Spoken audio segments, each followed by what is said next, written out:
Interrogative content clauses. Main clause interrogative commonly used to ask questions. Subordinate interrogatives express questions but do not themselves ask them. Example: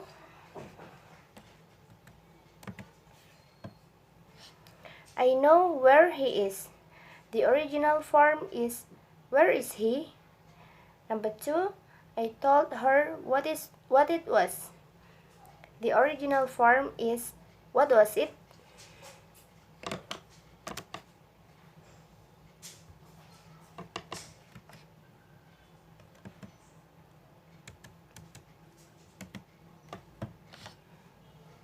Closed interrogatives and subordinators whether and if.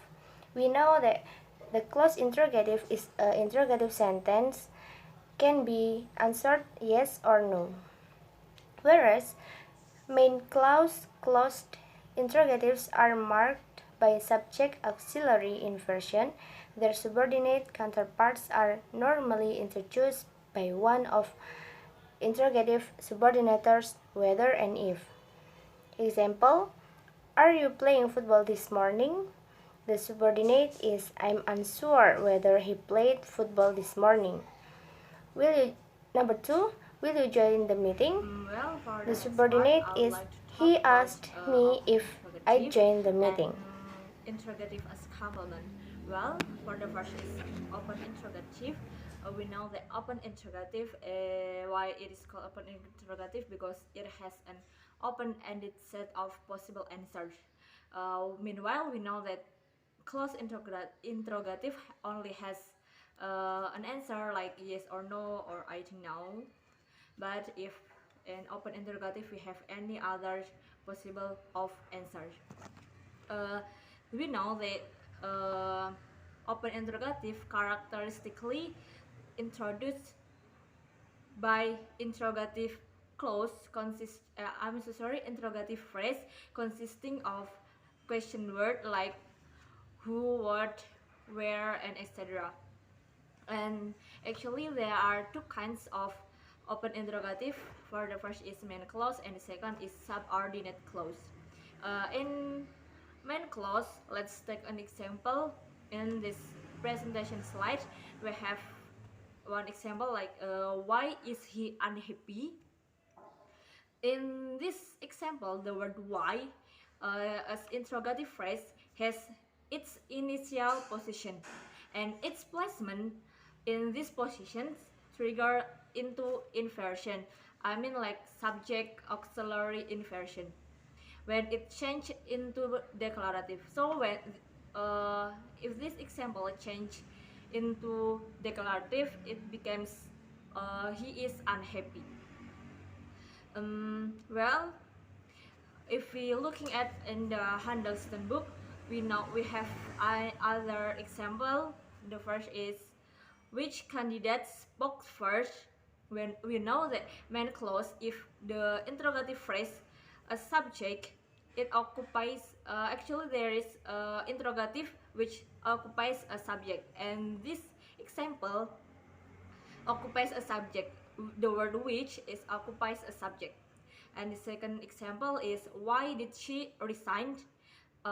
In this sentence, it can be changed into declarative, become she resigned.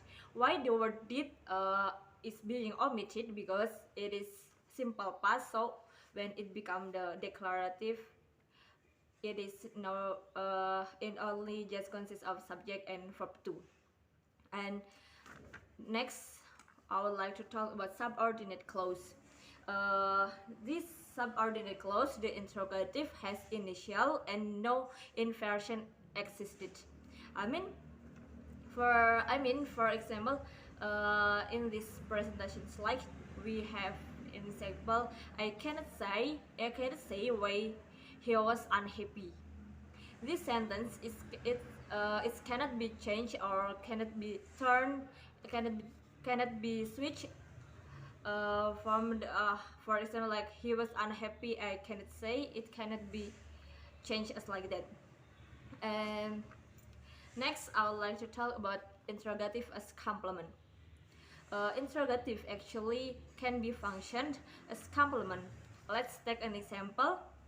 We have an example. I'm uncertain what we can do about it. We know that I'm uncertain is an adjective, so this sentence become complement of adjective. So the complement is what we can do about it. The underlined sentence is become the complement, and that's the subordinate. Um, the word what we can do about it become the complement of adjective. Meanwhile, actually, the word I'm uncertain is also grammatically correct. Well, uh, the next example we have the complement of noun. The sentence is the question whether it is legal was ignored. Actually, the underlying sentence, I mean, whether it's legal can be omitted. So it become the question was ignored is also grammatically correct. Yeah. So this the word whether it is legal only become a complement. Next, the next material will be delivered by my friends. Well, the next material is interrogatives as adjunct. There is one construction where subordinate interrogatives appear in adjunct function that, that are closed interrogative and open interrogative. For example, in closed interrogatives, he will complain whether we meet during the week or at the weekend. In this statement, that he will complain if we meet during the week, and he will complain if we meet at the weekend. And these two conditions exhaust the option. So we know he will complain.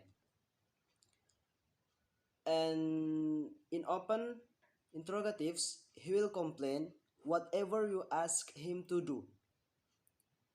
Similarly, in this statement, he will complain if you ask him about something. For example, to peel the potatoes, and he will complain if you ask him to set the table, and so on. He will complain for every possible something where you ask him to do.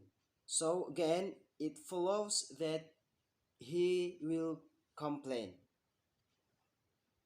Next is about exclamative content clauses. Exclamative clauses, main or subordinate, are marked by an initial exclamative phrase containing how or what. In main but not subordinate clauses, subject auxiliary inversion is permitted if the exclamative phrase is in non-subject function, but it is rare. For the most part, therefore, there is no internal difference between subordinate and main exclamatives.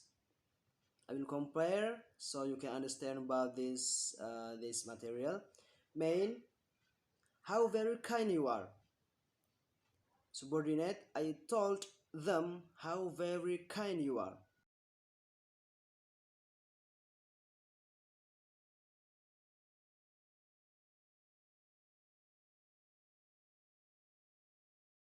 Main clause B.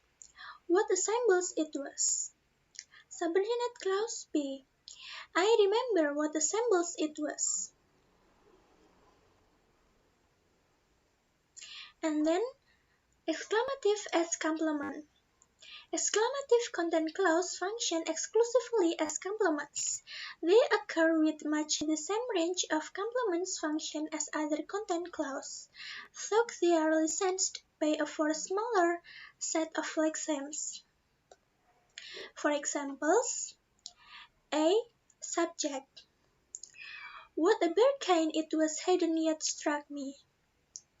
In here, exclamative content clause position is in the front of the sentence because it is subject. And then B. Extra-post subject.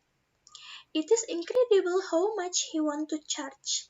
In here, exclamative clause position is behind because it is extra-post subject.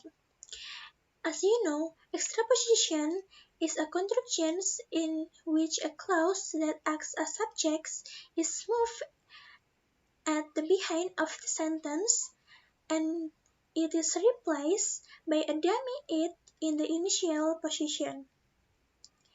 C. Internal complement of verb. I'd forgotten what a fine speaker she is. In here, exclamative clause position is behind of verb, forgotten. D. Complement of preposition. She was surprised at how ill he looked. In here, exclamative clause position is behind of preposition at. And then E. Complement of adjective. She was surprised how ill he looked. In here, exclamative clause position is behind of adjective. Okay, and then exclamative versus open interrogatives. In main clause, there is no ambiguity between exclamative and interrogative content clause constructions, because exclamative may be distinguished from open interrogative solely by the absence of subject-auxiliary inversion. In subordinate clause, there may be ambiguity between exclamative and interrogative content clause constructions, because inversion doesn't normally occur in subordinate interrogatives. I will give examples so you can understand it. Interrogative. Main clause example. How old is the house?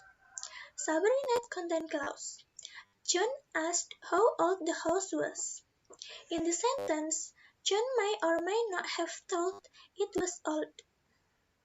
Exclamative. Main clause example. How old the house is. Subordinate content clause. John was surprised how old the house was. In the sentence, John thought it was old.